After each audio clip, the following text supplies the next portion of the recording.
espiritual ou pátria verdadeira. E nós vamos trazer uma passagem que está no Evangelho de Jesus, segundo as anotações do evangelista Lucas, em seu capítulo 16, versículos 19 a 31, onde Jesus vai trazer para nós um ensinamento muito profundo. É uma parábola que traz como título O Rico e Lázaro. O evangelista diz assim: havia um homem rico que se vestia de púrpura e linho finíssimo, e que todos os dias se banqueteava e se regalava. Havia também um mendigo por nome Lázaro, todo coberto de chagas, que estava deitado à porta do rico. Ele, avidamente, desejava matar a fome com as migalhas que caíam da mesa do rico. Até os cães iam lamber-lhe as chagas.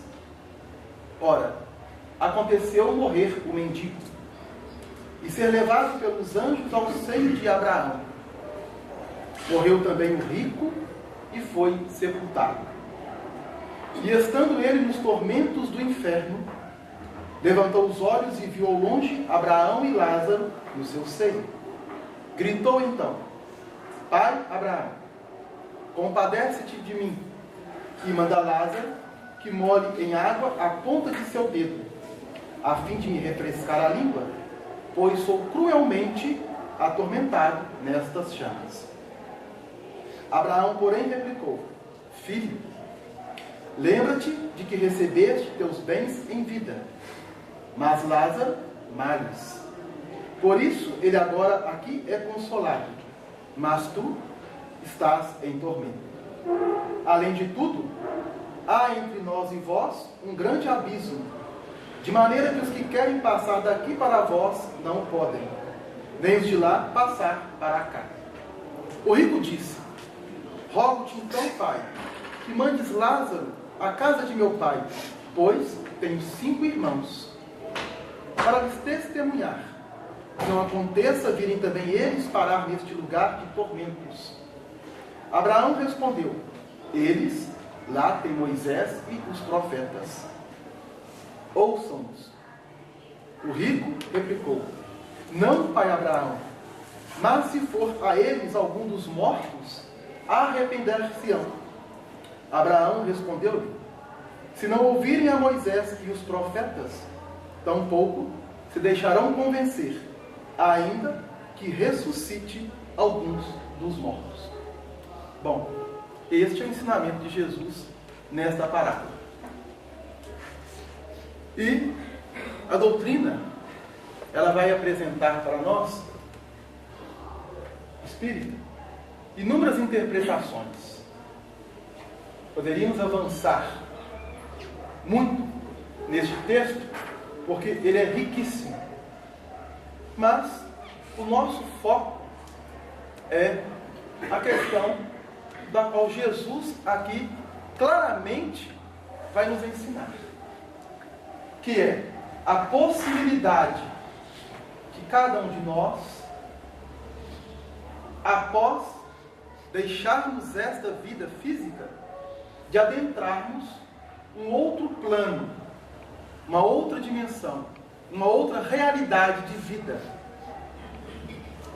Porque ele faz o ensinamento conforme o entendimento do povo acerca do qual eles tinham conhecimento da imortalidade da alma. A imortalidade da alma é uma crença comum a todos os religiosos, a qualquer religião. É a base de nossa convicção em Deus. Entendermos que, após o estágio na vida física, nós continuaremos a nossa existência em uma outra realidade. E Jesus vem afirmar isso claramente nesta parábola. Mas a parábola também vai trazer para nós alguns pontos muito importantes a serem considerados. Por quê? Ele fala de um rico e de um mendigo. E se nós notarmos, ele dá nome ao mendigo, mas não dá nome ao rico. Ele chama o mendigo de Lázaro, mas não coloca nome para o rico. Por que será? Tem um objetivo. E uma outra questão, que está aqui no versículo 22, quando ele coloca: aconteceu do mendigo morrer e ser levado pelos anjos ao seio de Abraão. Abraão era o patriarca do povo hebreu. E depois ele coloca: o rico também morreu e foi sepultado. Então já há também uma diferença. Porque se o mendigo foi levado pelos anjos ao seio de Abraão, que era muito considerado entre o povo hebreu, é o primeiro patriarca do povo hebreu, o rico não. E usa uma expressão até mais enérgica. Em vez de ser levado, ele foi o quê? Sepultado. E aí, quando o rico chega do outro lado, ele consegue enxergar Lázaro, aquele que foi o mendigo. Não só enxergava, mas também como conhecia o mendigo, porque ele mesmo é que questiona Abraão: deixe que Lázaro molhe as pontas dos dedos e venha ao menos colocá-la em meus lábios, porque os tormentos nestas chamas estão me consumindo. E Abraão logo replica: infelizmente, Lázaro não poderá, porque os que estão aqui não podem passar para aí, e os que estão deste lado também não podem passar para o lado de cá. Há um abismo entre nós. E aí, mais uma vez, ele procura o pai Abraão e pede para que Lázaro vá até o seu lar e convença os seus irmãos na casa de seu pai da realidade da vida. E o que Abraão diz? Não, porque lá eles têm Moisés e os profetas. Se através e por intermédio destes eles não se convencerem, tampouco se convencerá, mesmo que alguém ressuscite dos mortos. Então Jesus está identificando para nós a condição da vida em uma outra realidade.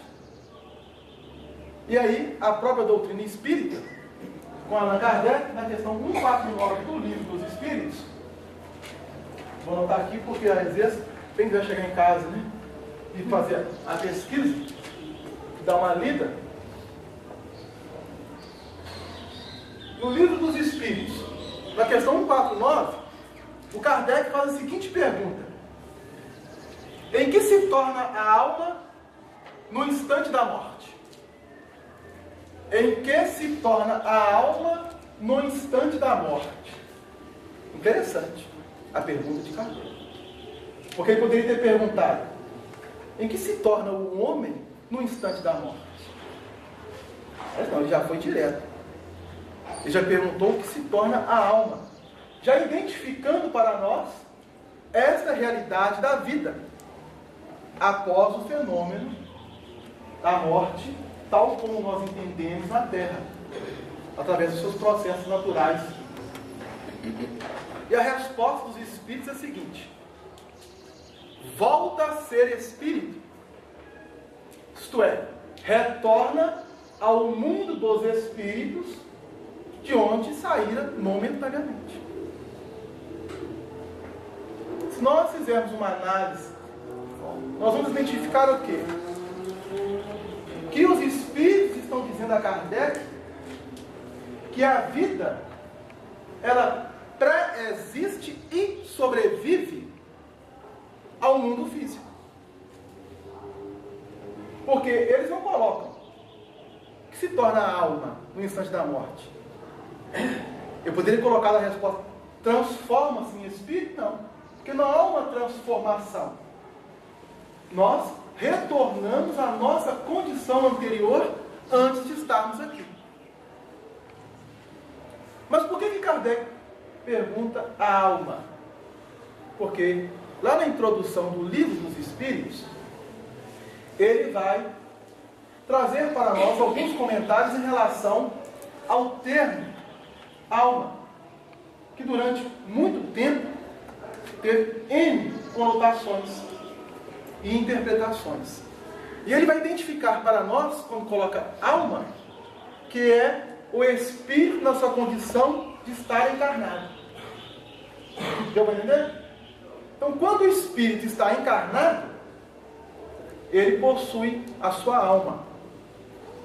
Quando a alma deixa o corpo físico pelo fenômeno da morte, ele não transforma em espírito. Ele volta à sua condição anterior, antes daquela reencarnação. Para onde? Para o mundo dos espíritos. E aí, é interessante essa colocação aqui do Livro dos Espíritos, porque ela vai de encontro ao ensinamento de Jesus. Porque quando Jesus colocou na parábola que o rico e o Lázaro morreram, e eles vão se apresentar no mundo dos espíritos, lá na questão 150, Allan Kardec questiona os espíritos. Eu vou colocar aqui.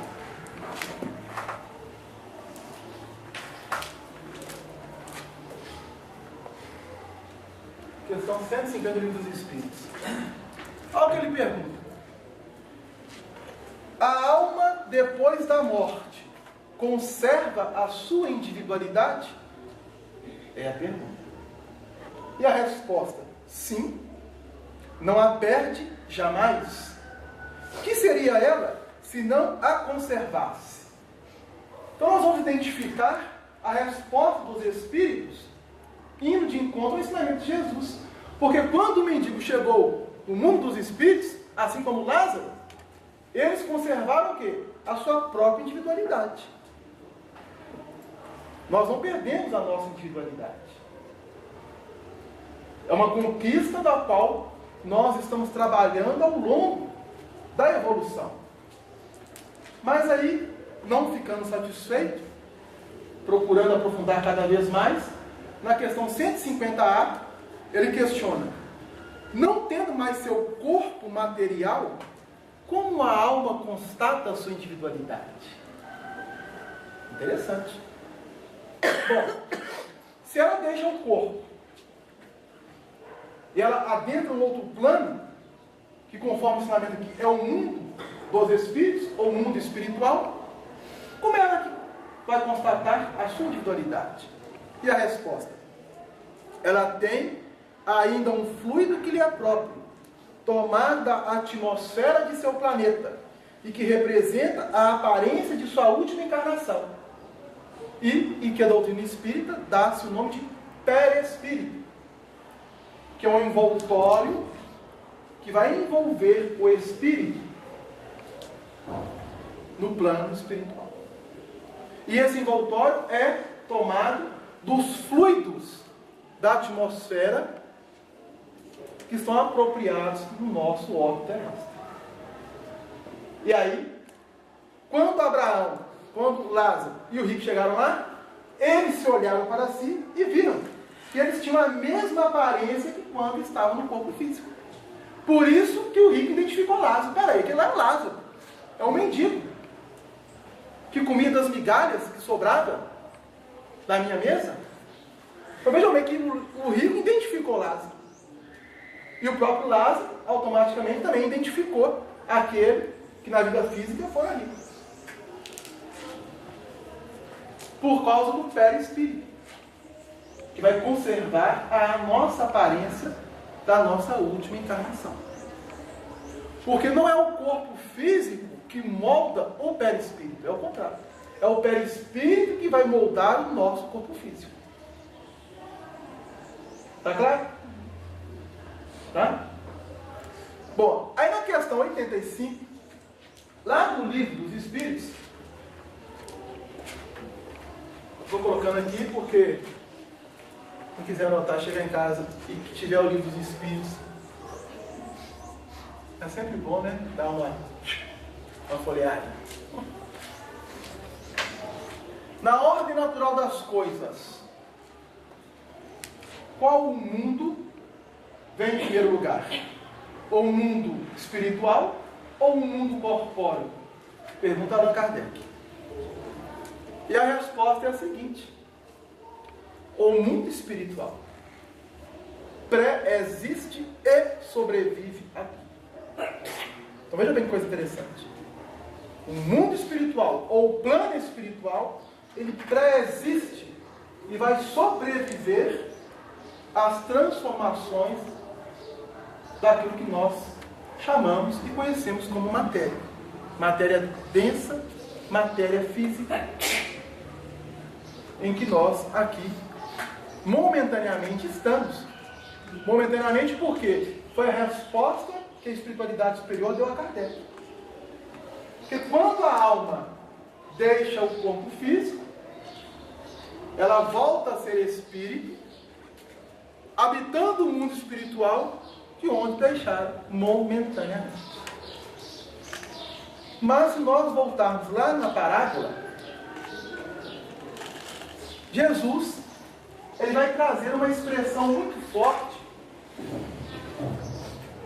e que a teologia tem usado de forma até muito evidente, que está lá no versículo 23 deste capítulo 16 do Evangelho segundo Lucas. Ele diz o seguinte, sobre o rico: e estando ele nos tormentos do inferno, então ele usou aqui uma expressão forte. E estando ele nos tormentos do inferno. Oi? O quê? E logo em seguida ele coloca: levantou os olhos e viu ao longe Abraão e Lázaro no seu seio. Então esse levantar os olhos, ele está identificando o quê? Aquilo que estava acima dele. Era o céu. Então Jesus traz para nós o inferno e o céu, que é a concepção que nós temos e que é amplamente divulgada, então a qual qualquer ser humano, se for questionado, saberá responder na ponta da língua. Se eu lhe perguntar assim, como é que você chama? Luciene. Como? Luciene. Luciene. Quando a sua alma deixar o seu corpo físico, você vai para o inferno ou para o céu? Ah, Luciene vai para o céu.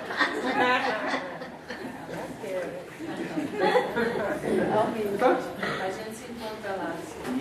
Aí, então, qualquer um de nós, se for questionado a respeito disso, nós logo rebateremos conforme você está certo, é claro. Você vai querer ir para o inferno? Quem é que quer ir para o inferno? Ninguém. Ninguém sem consciência que eu conheço, mas não, eu quero ir para o inferno. Mas na verdade, às vezes a gente manda os outros para o inferno, não é verdade? Não, vai para o inferno. Ninguém fala, vai para o céu. Por quê? Porque nós sabemos inconscientemente que o céu é o lugar das pessoas boas e o inferno das pessoas más, ruins. E aí a gente é tão bonzinho, né, que vai para o inferno. Então, dentro da nossa bondade, nós mandamos as pessoas más para o inferno. Porque se nós somos bondosos, nós não daríamos para o céu, não, você vai para o céu. Seria o ideal. Mas Jesus identifica aqui o céu e o inferno. O que ele está nos ensinando em relação a isso? Que tanto o céu como o inferno fazem parte do mundo espiritual, do plano espiritual. E aí, lá na questão 87 do livro dos Espíritos, vou colocar aqui. Isso aqui, gente, para forçar mesmo a pessoa chegar, abrir os Espíritos e tal ali. Está claro? É mesmo? Na questão 8.7, Kardec pergunta o seguinte: os espíritos ocupam uma região determinada e circunscrita no espaço? Olha a pergunta de Allan Kardec. Os espíritos ocupam uma região circunscrita e determinada no espaço? Então, se nós vamos fazer uma análise, ele vai mudar completamente. Porque quem são os espíritos? São os seres inteligentes que povoam os espaços infinitos. E aí, os espíritos respondem: eles estão por toda parte. Povoam os espaços infinitos. Estão sempre ao vosso lado, observando e agindo sobre vós sem o perceberdes. Porque os espíritos são uma das forças da natureza e instrumentos de que Deus se serve para a realização de seus desígnios providenciais. Mas nem todos vão a toda parte, pois há regiões interditadas aos menos adiantados. Então veja bem que coisa interessante. Os espíritos dizendo a Kardec que eles habitam os espaços infinitos. Estão sempre ao nosso lado.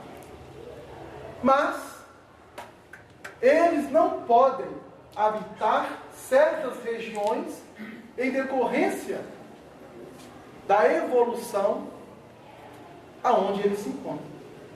E a exemplificação disso é a parábola que Jesus utiliza como ensinamento. Porque se Lázaro foi levado, digamos, para o céu e o rico para o inferno, eles foram habitar o quê? Uma região circunscrita e determinada conforme as necessidades dos quais eles se apresentaram durante a sua existência física. Está claro? Então, quem vai direcionar se nós vamos para o céu ou para o inferno? Não é Deus, não é Jesus, não são os espíritos superiores, será nós mesmos. Então, cada um de nós vamos adentrar o mundo espiritual e estarmos na região conforme a nossa necessidade e afinidade e sintonia espiritual. Eu posso até querer ir para o céu, é o meu desejo, é claro. Mas se eu não tiver condições de estar lá, eu não vou estar. Mesmo se eu bater o pé, não vou ter condições. Porque é uma questão de afinidade, sintonia. Eu não terei condição espiritual, moral, para estar em um lugar bom. Aí vocês questionam assim: mas por que Lázaro, então, ele foi para o céu porque ele era mendigo e o outro era rico? Dá para até questionar sobre isso. Não poderia ser sentido o contrário? O rico ter ido para o céu e Lázaro para o inferno? Poderia. Mas Jesus, ao narrar a parábola, ele vai mostrar claramente a indiferença que o rico tinha para com o seu próximo. E a indiferença é tão grande que ele fica tão preocupado depois da perda do corpo físico que ele clama para Abraão: mande alguém lá alertar meus irmãos que ainda se encontram na carne, para que não aconteça com eles o que aconteceu comigo. Da mesma forma, se Lázaro, na posição em que se encontrava, tivesse se revoltado com aquela situação, ele jamais estaria na região em que ele foi colocado por Jesus, na parábola. Porque os bons espíritos jamais se revoltam. Está claro? Então não existe céu ou inferno. Porque o céu e o inferno ele vai iniciar-se a partir da construção do nosso pensamento, das nossas atitudes. E quando eu deixar o corpo físico, eu não vou me transformar em anjo e nem vou personificar um ser diabólico. Eu vou ser exatamente aquilo que eu sou. Nem mais, nem menos. E vou para o local destinado à minha necessidade e com os espíritos afins dentro dessa minha necessidade. Então, quando nós desencarnarmos, nós podemos dizer: para onde que você vai quando você desencarnar, Luciano? Para o mundo espiritual ou para o plano espiritual. Agora, a região... Aí é outra coisa. Então, quando nós deixarmos o corpo físico, nós vamos adentrar o plano espiritual. Agora, quando abrirmos os olhos lá, é que nós vamos identificar a região. De olhar para o lado assim, do outro lado. Conferir o bilhete. Conferir os vizinhos. Conferir o bilhete da passagem. Quando olhar nos vizinhos.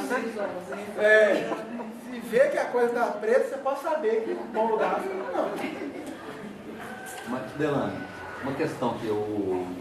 Como que o rico conheceu o mendigo do rei pelo nome? O mendigo do rei pelo nome, o cara não fez nada. Era íntimo dele. É o que eu coloquei agora. É a indiferença que o colocou na posição quando deixou o corpo físico. Porque ele conseguiu identificar Lázaro, aquele que lambia. Então veja bem, ele poderia ter feito muito por ele, não poderia? Mas não o fez.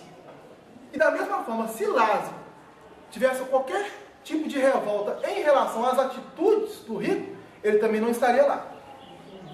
Tem que levar em conta também.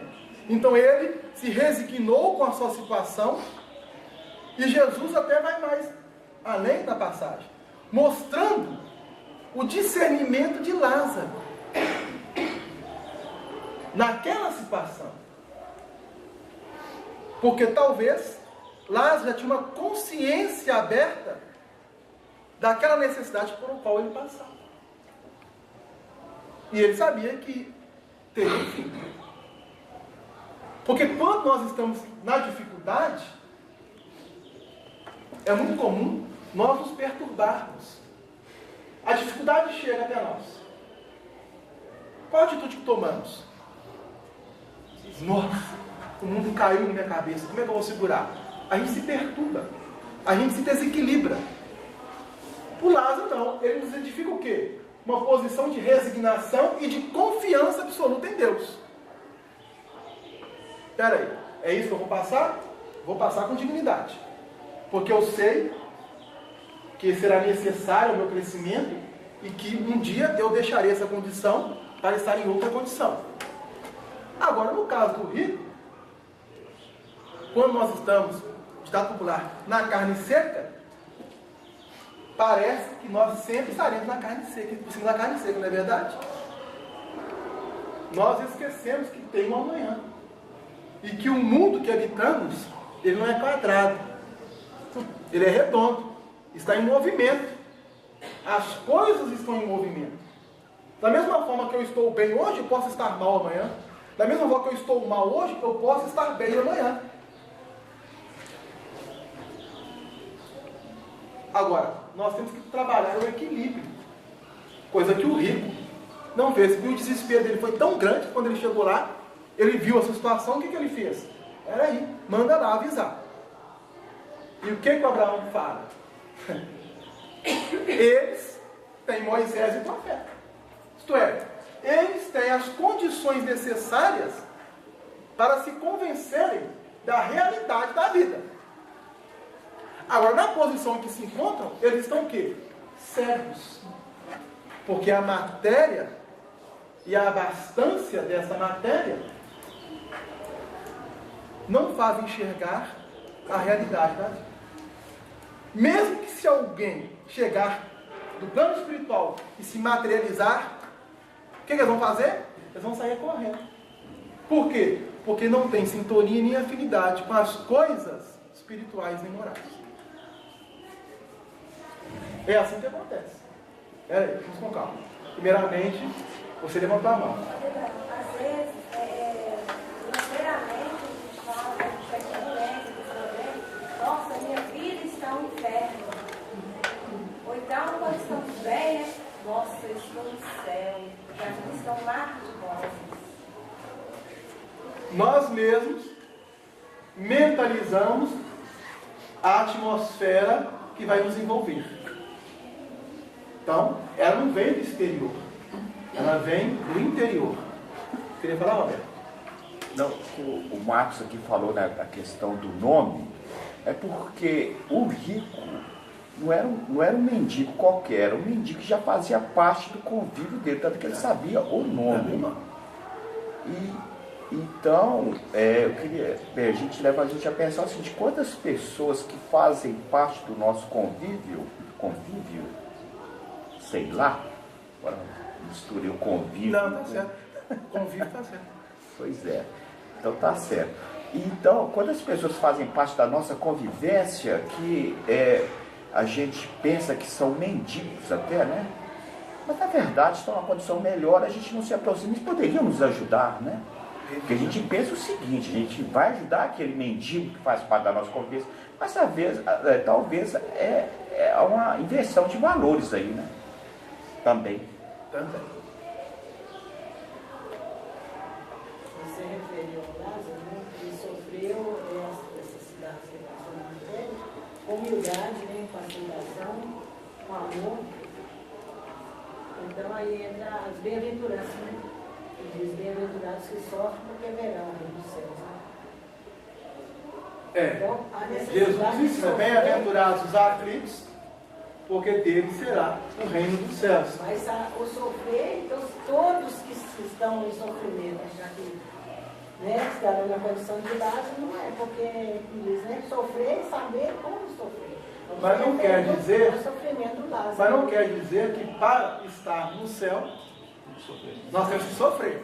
Porque fica parecendo que sofrer é gostoso, não é verdade? Mas é necessário. Eu adoro sofrer. Mas ninguém gosta de sofrer. Se você fazer uma pergunta, alguém que gosta de sofrer? Ninguém. Nós queremos o quê? Paz, saúde, equilíbrio, serenidade para a nossa vida, para o exercício das nossas atividades diárias. Mas nós não podemos esquecer que se o sofrimento ainda existe na Terra, é devido à condição moral dos habitantes que habitam a Terra. Não por causa de provas e expiações. E o que caracteriza o período de provas e expiações?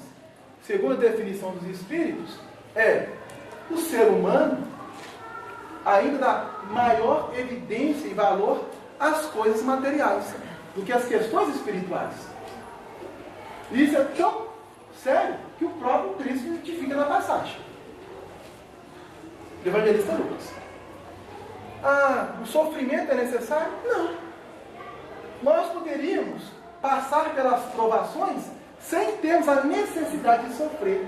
Só que o problema nosso é que nós nos envolvemos emocionalmente com as situações. Este é o grande perigo. Eu posso passar por uma doença, ter a dor daquela doença, vai me causar uma dor, mas não quer dizer que eu vou sofrer com a doença. Então há uma diferença enorme entre dor e sofrimento. Eu não vou curtir aquele sofrimento, como muitos têm feito. A pessoa descobre que tem um câncer. Não é verdade? Natural comum. Né?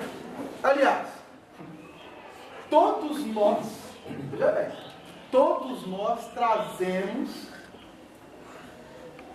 em germe o nosso corpo perispiritual células cancerígenas. Todos nós. Que elas podem eclodir ou não, conforme a nossa conduta no plano físico. Mas quem colocou essas células lá, no corpo espiritual? Foi Deus? Foi Jesus? Aí, há uma passagem aqui, vamos retornar, que Abraão fala com Lázaro. Versículo 26.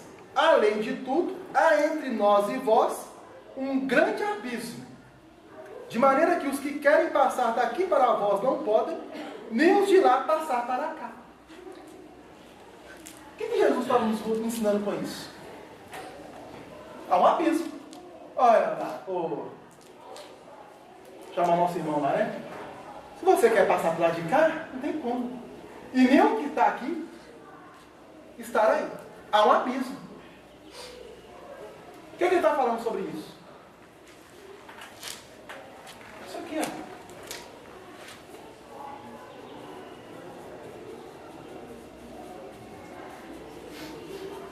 Ele está nos ensinando a reencarnação. O rico só poderá habitar a esfera onde Lázaro se encontra passando pelas provas reencarnatórias. Ele não poderá ser conduzido daquele momento para lá. Não pode. Porque a sua afinidade espiritual não permite. Então ele terá que reencarnar em um novo corpo. E aí retornamos lá ao Livro dos Espíritos. Na questão 149. Volta a ser espírito. Retorna ao mundo dos espíritos, de onde deixara momentaneamente. Então ele deixa o mundo espiritual, retorna ao corpo físico e vai passar pelas suas necessidades, que muitas das vezes pode apresentar um câncer, e aí vem o sofrimento e a pessoa deixa de se abalar pelo sofrimento. Porque eu queria ver um rico dizer para o câncer, que está no intestino dele, dizer assim: ó, câncer, eu tenho $1 milhão, sai daí. Vai sair? Não sai. Não sai. Né? Deu para entender? Jamais ele vai conseguir isso. Mas aí o câncer vai estourar.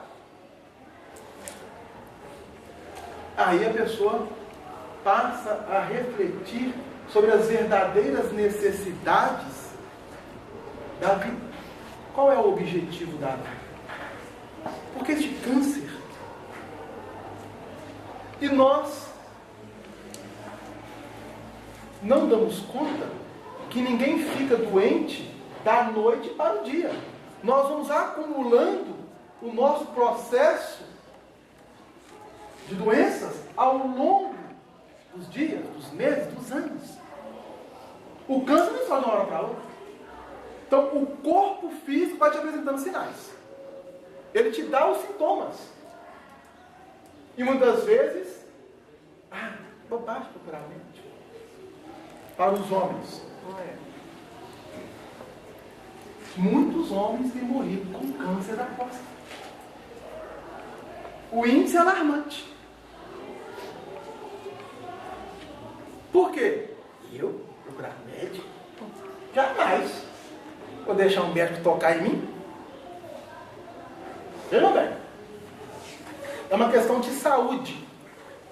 E às vezes, quando chega no médico, é sempre assim. Não somente um homem, mas também uma mulher. Quando chega no médico, vamos fazer os exames. A célula já está maligna. Já está tomando parte de tudo. E aí vem os efeitos do tratamento, que não são tão bons assim. E às vezes o médico fala: só um mês de vida. É o que tem acontecido. Porque nós não preocupamos com a nossa saúde ao longo do dia a dia. Então Jesus está me ensinando o quê? Que a reencarnação é uma oportunidade que nós estamos tendo, no plano físico, de sanar as nossas mazelas que acumulamos durante N existências no nosso processo evolutivo. E essas doenças que se apresentam é justamente o quê? O cadinho purificador. Nós estamos expurgando de nós as nossas doenças. no mais profundo da nossa intimidade.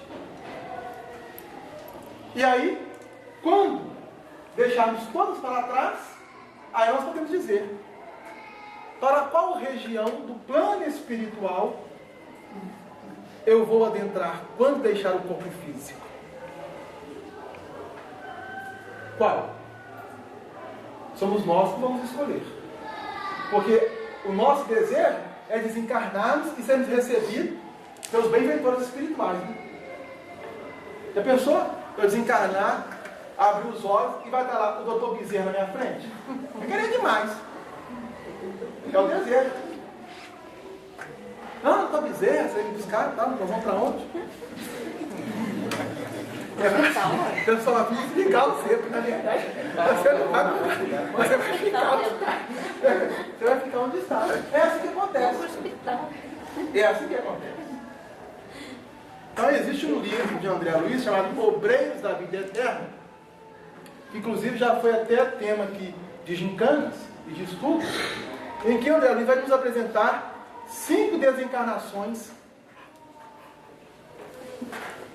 cada uma desencarnação foi diferente uma da outra, porque nenhuma é igual à outra.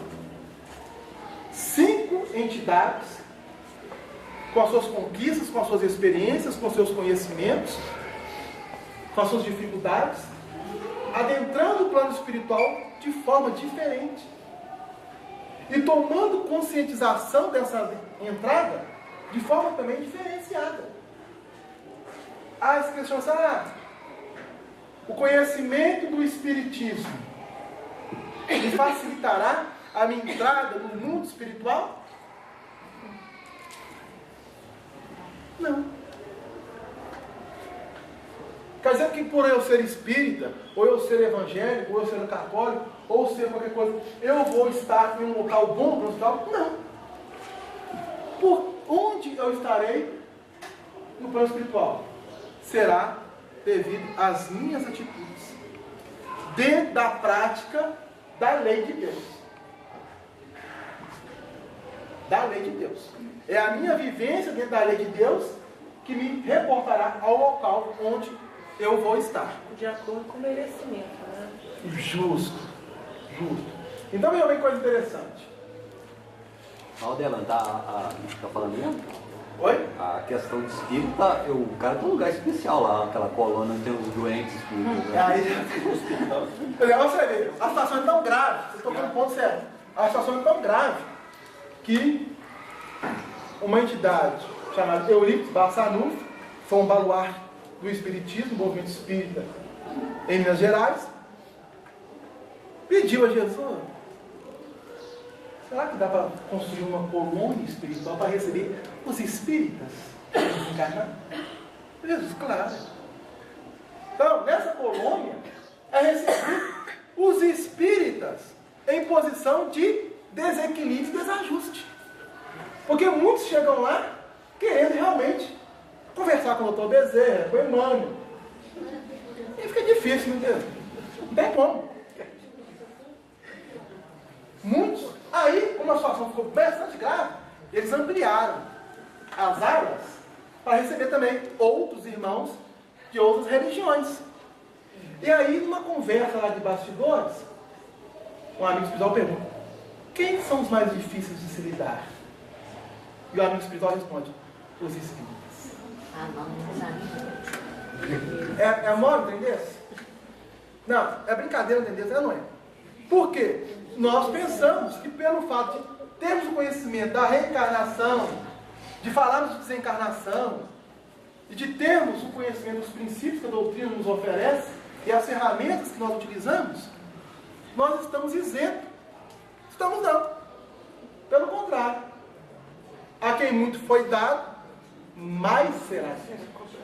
Adelante, não tem no Evangelho que fala sobre reconhece o espírita, você vai saber a frase correta aí, reconhece o espírita pela sua transformação.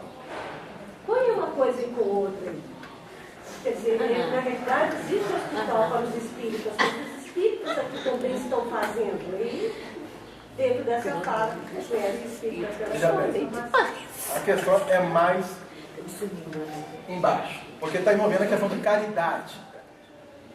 Este fala, está no Evangelho segundo o Espiritismo, no capítulo 17, que traz como título Sede Perfeitos. E Allan Kardec coloca, reconhece o verdadeiro espírita pela sua transformação moral e pela força que ele trabalha para dominar as suas más inclinações, as suas más tendências, as suas más paixões. Então vejam bem, reconhece-se o verdadeiro espírita quando ele consegue dominar essas paixões. Mas não quer dizer que esse verdadeiro espírita estará em um bom local, porque ele não acabou a sua aprovação no plano físico. Quem poderá dizer? Então, até o último suspiro, no campo físico, nós podemos perder uma encarnação por inteiro. Porque o próprio André Luiz, em um de seus livros, confabulando com um amigo espiritual, ele lhe diz: numa viagem de 100 léguas, 100 quilômetros, muitas coisas podem acontecer no derradeiro quilômetro do caminho. Numa existência de 70, 80, 90 anos, muitas coisas podem acontecer até o último suspiro. E pasme, os acidentes de trânsito acontecem quando as pessoas estão chegando próximo ao lar. Por quê? Já passou tudo, o cansaço já chega de forma bastante evidenciada, a pessoa dá aquela relaxada e tuf, é acidentário. Então Jesus está falando sobre a reencarnação, identificando para nós que nós só conseguiremos alcançar níveis melhores no plano espiritual por intermédio da nossa reencarnação consciente e desperta, conforme os nossos valores. Porque lá no capítulo 17, o item 3, que fala sobre o homem de bem, que é o verdadeiro homem espírita, só o primeiro parágrafo já nos põe a pensar. Só o primeiro parágrafo.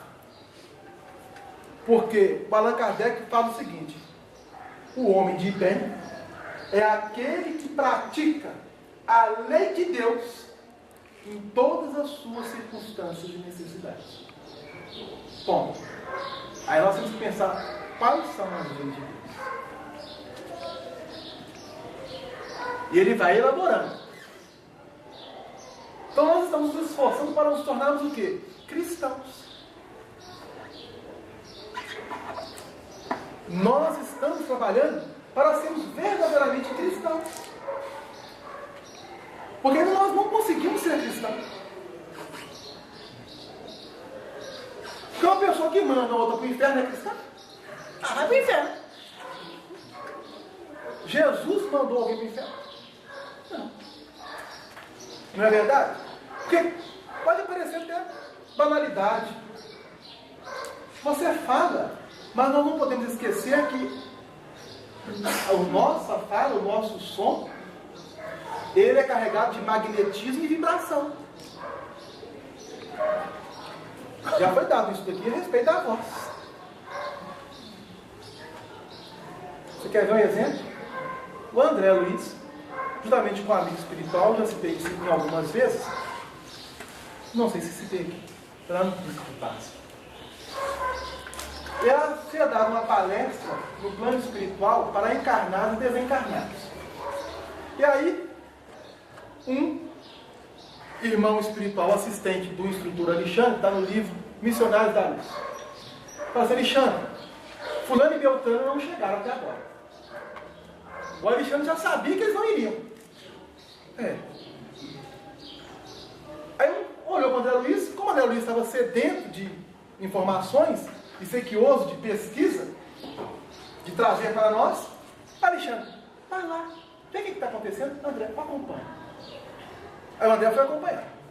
Quando chegou na casa de um, ele estava desligado do corpo físico por intermédio do sono, e 3 entidades femininas o cercando e gritando. Aí quando o amigo espiritual André Luiz adentra o quarto, olha para o irmão, ele abaixa a cabeça. E ele responde assim: que contas darei a você, a Alexandre? Ele abaixa a cabeça.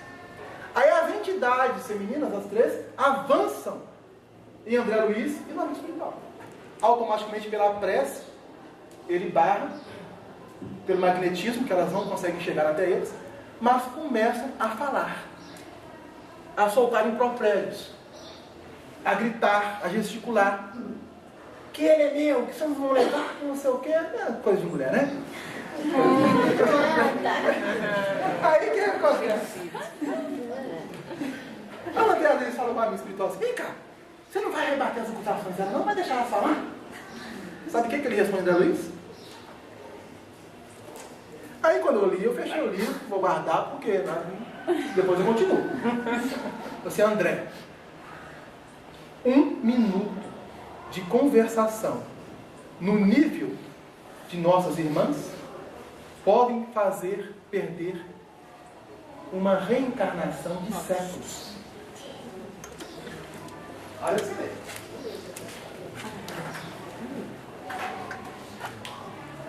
Vamos muito longe, não.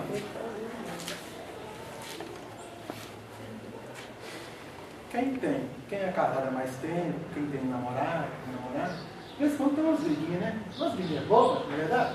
Umas coisas sem pé, sem cabeça, mas que as pessoas se colocam com tempestade de copo d'água. Se você parar para pensar e analisar e ver os gestos e atitudes e o olhar da pessoa em um momento de cólera e de crise, você assim, nossa. Parem para pensar. Parem para observar. Uma pessoa xingando uma outra. A pessoa se transforma, sinceramente, com as suas feições. A vibração negativa que essa pessoa exterioriza é muito grande. A tal ponto que depois ela começa a se sentir mal. Da pessoa diz: nossa, que dor de cabeça. Nossa, acho que foi aquilo que eu comi? Não. É as expressões, as atitudes dela durante o dia a dia. Então nós temos que tomar muito cuidado em relação a isso. E a cólera, futuramente, pode tornar um câncer. Talvez em uma encarnação, mas em outras reencarnações, nós estamos acumulando aquele estado de selvageria, que já não nos é mais lícito pela chave que o Evangelho e a doutrina espírita têm dado até nós, para refletir, para analisar. E a coisa é tão séria, que aqui, ó, já ouviram falar nesse espírito aqui? Vou falar o nome dele aqui, porque muitas pessoas vão chegar no mundo espiritual e querer ser recebido por ele, né? E isso sai do coração da pessoa. Justamente. Se o coração for bom, eu ouvi falar do espírito do Emmanuel? for ruim. Já viu, né? O Emmanuel foi o mentor de Chico Xavier durante toda a sua preparação do plano espiritual para o plano físico, do plano físico para chegar no plano espiritual. É um espírito benfeitor, de um conhecimento extraordinário, de uma capacidade muito grande. Mas o Emmanuel ainda não pode habitar a esfera daquela que foi sua companheira do que está narrado no livro há 2000 anos atrás, do Chico Xavier. Lívia. Lívia foi casada com Emmanuel, até então ele se chamava Públio Lentz, era um senador romano, e durante aquela reencarnação entre os dois, Lívia, após deixar o corpo físico, não necessitou mais reencarnar no plano terrestre. Por quê? Já era um espírito regenerado. Não tinha mais provações nem expiações a passar. E o Emmanuel tem 2000 anos que está tentando habitar a esfera viva e não consegue. E aí o Chico Xavier um dia chegou e perguntou a Emmanuel: mano, por que eu nunca tive contato ou pude ver Lívia, aquela que foi afeiçoada aos nossos corações há 2000 anos atrás? E o Emmanuel responde: ela está num plano muito elevado, mas ela sempre te assiste. Ah, é? Quando? Você lembra aquele dia que você estava passando para um lugar assim, e você, era meio-dia, você viu uma estrela? Engraçado, realmente, Eu queria te perguntar isso, mas passou, depois esqueci. Era a Lívia, que irradiava para você fluidos de revigoramento e de força para dar a sua continuidade na sua tarefa. Ela sempre te ampara. E aí, nas conversas particulares dos dois, ele questiona Emmanuel: e você vai vê-la? E o Emmanuel responde assim: eu posso visitá-la aonde ela está, mas eu não posso lá ficar. Isto é, eu não posso morar lá. É como se nós saíssemos daqui de Belo Horizonte e fôssemos visitar um parente no interior ou uma região litorânea, ficássemos lá uma semana, 4, 5 dias, mas as nossas necessidades estão aqui. Nós não podemos morar lá. O nosso trabalho é aqui. Então Emmanuel não pode estar ainda com livro. Aí quando é que ele vai estar? Depois de uma reencarnação em que ele conseguirá superar dificuldades que ainda traz no campo perispiritual e mais íntimo para estar com ela. É amor ou que é mais? Só que eu não entendi não, viu, Delano?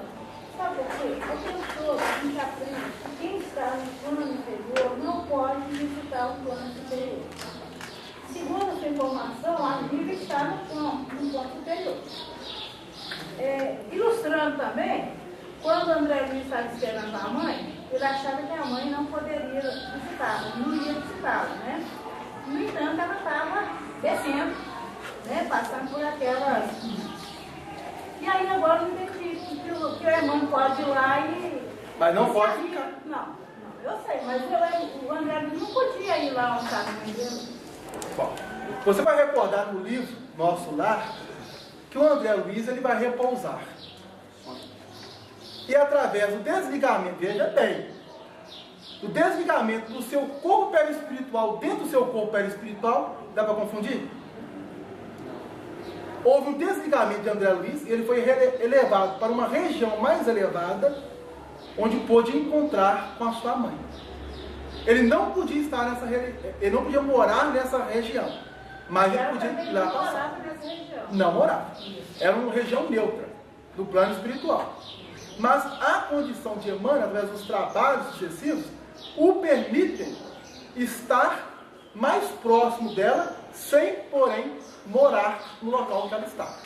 Porque ele ainda não tem uma afinidade para estar lá. Da mesma forma que André Luiz. O corpo perispiritual dele era ainda muito materializado para habitar uma região mais evoluída. Então, por intermédio do sono, ele houve um desprendimento, já estava desencarnado, houve um desprendimento do seu corpo espiritual dentro do seu corpo espiritual mais grosseiro, veja bem, e foi levado para essa região. A mesma coisa se dá com Emmanuel. Quando ele vai visitar Lívia, ele passa por um processo de purificação dos fluidos perispirituais, da sua organização perispiritual, para estar na região e encontrar com ela. E a Lívia também desloca também. Ela para encontrar. Vai encontrar com ela. Mas é uma região mais elevada. Ele não pode estar lá. Ele fica lá um dia, 2 dias, 3 dias e retorna. Né? É um ponto de encontro. Aí quando é que ele vai estar lá? Só através da reencarnação. Aí a gente fica confuso de entender por causa disso. Porque como que um espírito desencarnado sonha e o corpo se desprende? Desdobramento. É um desdobramento do corpo espiritual dentro do corpo espiritual. Você quer ver uma coisa? O Paulo diz o seguinte: conheço um homem em Cristo que há 14 anos foi arrebatado até o 3º céu. Se fora do corpo ou no corpo, não sei. Deus o sabe. Mas ele foi arrebatado e lá ouviu palavras de que não é lícito a um homem comum repetir. Então, ele estava no plano físico, o perispírito foi levado a uma região do plano espiritual. Houve um ensinamento, ele retornou, despertou com aquela consciência.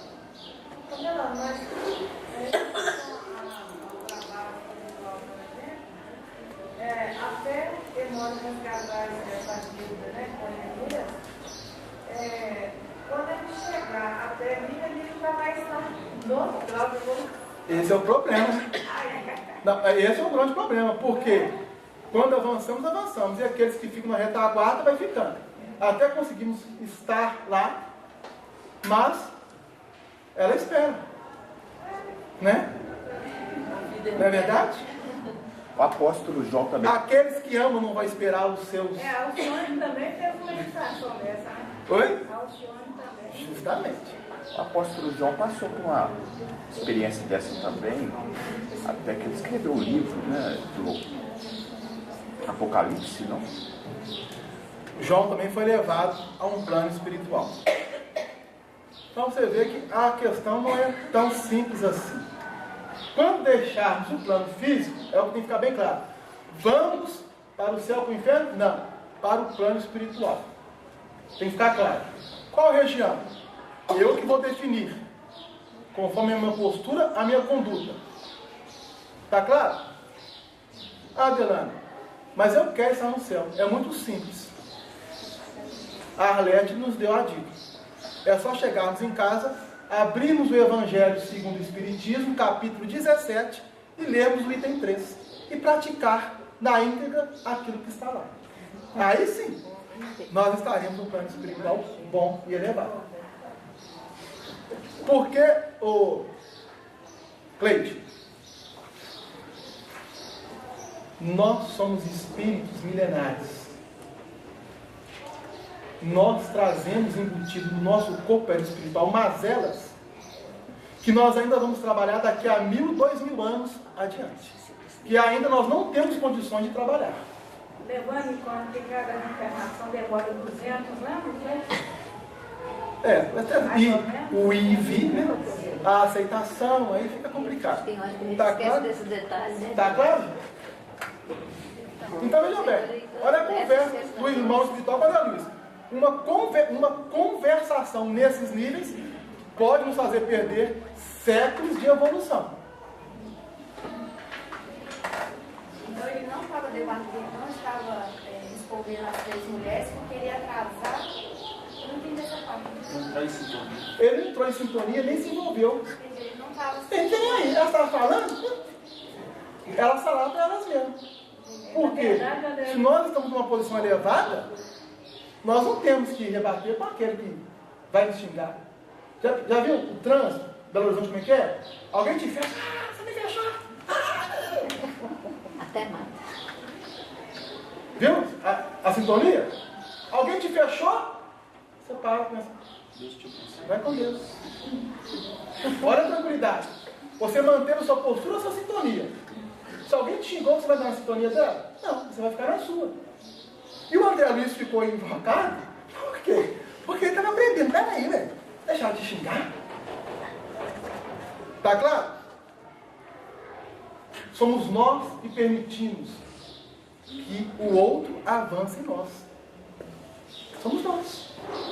Se mantermos nosso equilíbrio, nada nos poderá atingir. Nada. Só as bênçãos divinas. Então tá claro, gente? Tá bom, então não quero ver ninguém no inferno, tá? Quero ver todo mundo certo. Delano, sobre a questão do rico não ter nome e o Lázaro, eu não queria ir embora sem. É muito simples. O rico, uma interpretação mais rápida para nós falarmos, ele estava buscando o quê? Bem, Hã? Bens materiais, bens. Não. 2 homens. Jesus coloca 2 adjetivos. Um era rico, o outro era mendigo. Os nossos adjetivos são os quê? É aquilo que dá qualidade ao ser. Aí vai um pouquinho de gramática português. Para quem não aprendeu português. Adjetivo é que dá qualidade ao ser. O rico tinha muitas qualidades, do ponto de vista material. Qual a qualidade que o mendigo tinha do ponto de vista material? Humildade, assim, material. Aí é no ponto de vista material. Aí é no ponto de vista moral e espiritual. E aí, quando nós trabalhamos as qualidades do ponto de vista material, nós o quê? Deixamos de ter adjetivos e passamos a ser substantivos, já identificando como um nome próprio, Lázaro. O significado que é mesmo? Oi? Ele tinha uma significação, o nome dele, o pastorino.